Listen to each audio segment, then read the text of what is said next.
थी। अरविंद केजरीवाल जी की पार्टी छोड़ने के बाद राघव चड्ढा जी का कहना है कि उन्होंने इस दल को इसलिए छोड़ दिया क्योंकि यह अपने मूल्यों से भटक गई थी। इनके अनुसार अरविंद केजरीवाल जी की पार्टी अब भ्रष्टाचारी पार्टी हो गई है।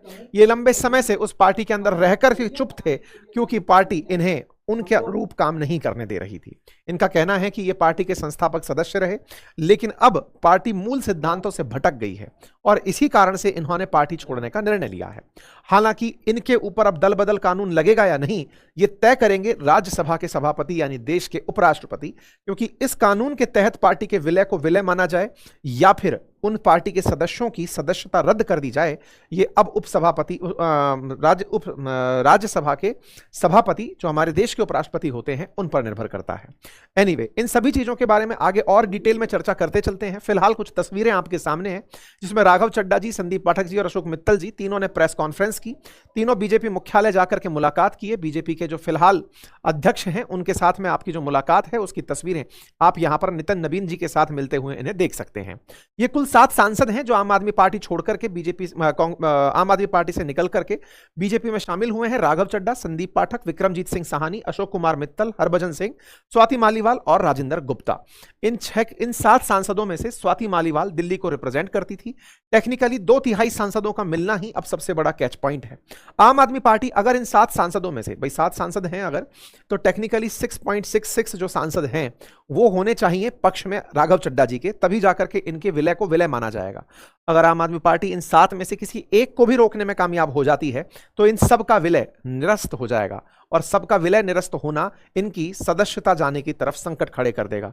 बड़ा ही मार्जिनल मामला है कि इन 7 में से अगर एक भी व्यक्ति रुक गया तो पूरा की पूरा मर्जर जीरो कंसीडर किया जा सकता है।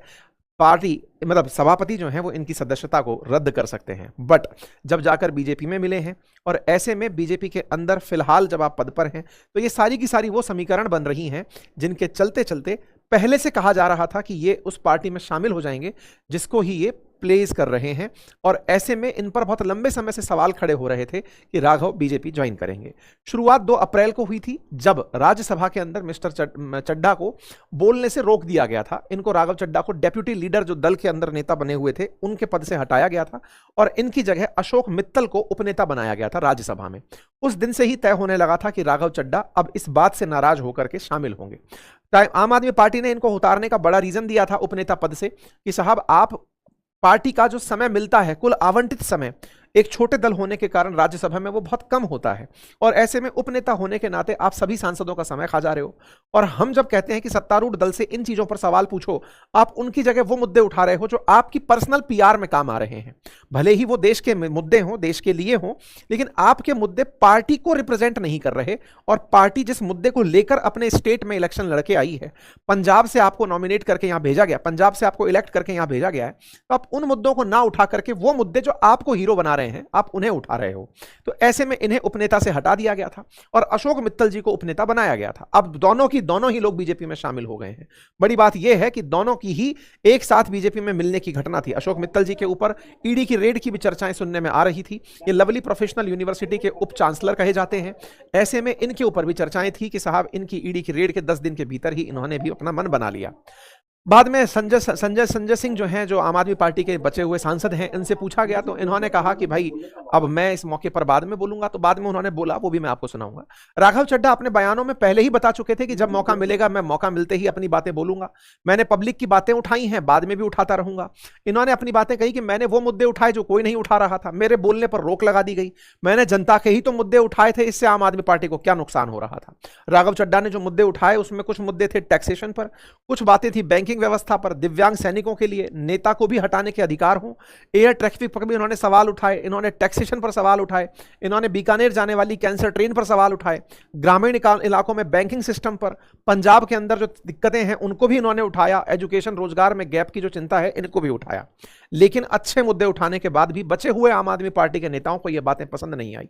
आम आदमी पार्टी ने राघव पर यही सवाल उठाए कि जब आप केजरीवाल जी अरेस्ट हुए तब आम आदमी पार्टी के सभी नेता सड़कों पर थे, आप कहीं गायब थे, आप आंख का इलाज कराने यूके चले गए थे। इसके बाद राघव ने केंद्र सरकार और पीएम मोदी पर कोई सवाल नहीं पूछा, आप उनसे डरते थे और जो डर गया समझो वो मर गया। आम आदमी पार्टी को राज्यसभा में जो टाइम अलॉट हुआ, आपने उस टाइम का सदुपयोग अपने मुद्दे भुनाने में किया। पार्टी ने अगर कभी सदन को वॉकआउट भी किया तो आप वॉकआउट करके बाहर नहीं निकले। केंद्र ने पंजाब का आरडीएफ फंड रोका हुआ है, आपने उसके बारे में भी कुछ नहीं बोला। आम आदमी पार्टी की तरफ से हुए प्रेस कॉन्फ्रेंस में इस बात को फिर से दोहराया गया कि कोई व्यक्ति ऐसा कैसे कर सकता है। आम आदमी पार्टी के नेता रहे सौरभ भारद्वाज ने भी उनसे यही सवाल पूछा। आतिशी मार्लेनो जी भी यही सवाल पूछा कि भाई जब टीएमसी के महाभियोग की बातें चल रही थी कि टीएमसी के साथ जो हो रहा है, एसआईआर का मुद्दा हो रहा है, या फिर ईसी के इलेक्शन कमीशन के द्वारा जिस तरह की हरकतें की जा रही हैं उस पर जब सब पार्टियां लामबंद हो रही हैं, आप उन पर साइन नहीं कर रहे हैं। इन सब बातों के साथ साथ भगवंत मान जो पंजाब से सीएम हैं, वो भी इस बात को बताते हैं कि पंजाबियों को बीजेपी पसंद करती ही नहीं है, पंजाब से जो लोग आते हैं उन्हें हटा देती है। भगवंत मान ने यही बातें कही। संजय सिंह भी अपनी तरफ से अपनी बातें कहते हुए पाए गए। कुल मिलाकर राघव चड्ढा अपने आप को दिखा रहे हैं कि देखो भाई, मैं तो अच्छी बातें उठा रहा था, जनता की बातें उठा रहा था, आम आदमी पार्टी को मेरी बातें पसंद नहीं आई। राघव चड्ढा ने पूरी तरह से इस बात को कहा कि मेरे ऊपर जो आरोप लगे हैं वो गलत हैं, मैं पार्टी की ही बातें उठा रहा था, मैं देश के सामने देश के मुद्दे उठा रहा था, लेकिन अब वो पार्टी नेतृत्व को बिगाड़ चुकी है, करप्शन की तरफ जा चुकी है, और ऐसे में मुझे बेहतर निकलना यहां से लगा। वही हुआ। इन्होंने अपनी तरफ से वो सारे वीडियोस डाले कि मैंने कब कब ये बताया कि पंजाब के लोगों के लिए बात करनी है। इन्होंने सारे मुद्दे गिनाए कि मैंने कितने मेजर मुद्दे हैं जो अब तक सदन में उठाए। शायद ही कोई नेता होगा जो ऐसे मुद्दे उठाता होगा। राघव चड्ढा के द्वारा ये सारी बातें जो की गई वो आम आदमी पार्टी के नेता के हैसियत से की गई। आम आदमी पार्टी के नेता राघव चड्ढा पेशे से सीए हैं, लंदन से पढ़े हुए हैं, और राजनीति में सबसे पहली शुरुआत आम आदमी पार्टी से ही इन्होंने की है। आम आदमी पार्टी के संस्थापक सदस्यों में कहे जाते हैं, शुरुआती तौर पर आम आदमी पार्टी को दिल्ली में स्टैब्लिश करने का मसला हो या फिर पंजाब की इलेक्शन नीति हो, इन सभी के लिए राघव चड्ढा का योगदान कंसिडरेबल रहा है। अब भी जब पंजाब के अंदर भगवंत मान बैठते हैं तो शुरुआती 2 साल में आम आदमी पार्टी के राघव चड्ढा को सुपर सीएम के रूप से भी जाना जाता था। कहा जाता था कि सारा कंट्रोल राघव चड्ढा के हाथ में ही है। हालांकि धीरे धीरे जब यह बात क्लियर होने लगी कि इनका इंक्लिनेशन भाजपा की तरफ हो रहा है तो पार्टी ने इनसे किनारा करना हल्का हल्का शुरू कर लिया। तमाम वो प्रयास जो इन्होंने अब तक अचीव किए थे वो अब इनके ऊपर खुद अपनी पीआर पर, कैंपेन पर कंसीडर होने लगे। इनकी राजनीतिक जितने भी अचीवमेंट्स थे जो कभी आम आदमी पार्टी में इनके फेस को यूज किया गया या इन्होंने आम आदमी पार्टी के आंदोलन को यूज किया, जो भी रहा, इनकी एक राजनीतिक इतिहास जर्नी रही है और इन्होंने अपने आप को बहुत अच्छे से पार्टी के अंदर बिल्ड किया था। सीए प्रोफेशन में होते हुए पढ़े लिखों के साथ यह धारणा तय की थी कि आम आदमी पार्टी जब व्यवस्था के अंदर नया विकल्प देगी, यानी कि चुनाव के बाद जो बनकर के आम आदमी पार्टी आएगी वो देश के लिए नई राह लेकर आएगी, उसके ये प्रतिनिधि बनकर आए थे। फिलहाल के लिए अब ये भाजपा में शामिल हो गए हैं। जिस दल के खिलाफ राजनीति शुरू हुई आज उस दल में शामिल हो गए हैं, तो इनके समर्थकों के भी दिमाग में इनके सामने सवाल हैं।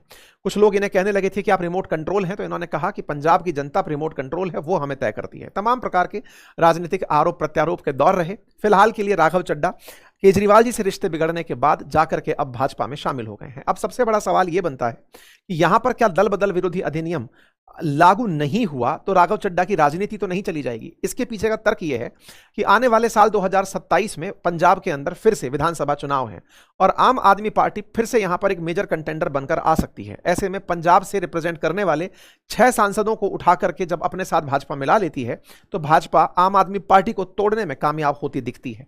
ऐसे में पंजाब के अंदर आने वाला समय राजनीति में बड़ा ही रंग लेकर आएगा, क्योंकि अब पंजाब में बीजेपी, साथ में आम आदमी पार्टी और कांग्रेस, अकाली दल, बड़े सारे नेता होंगे जो आने वाले समय में पंजाब की राजनीति के अंदर अपना अपना रोल प्ले करेंगे। आप लोग इस पूरी घटना को कैसे देखते हैं जरूर कमेंट बॉक्स में बताइएगा। चैनल पर नए हैं तो सब्सक्राइब कीजिएगा। फिलहाल के लिए इतना ही। अपना ख्याल रखें। बहुत बहुत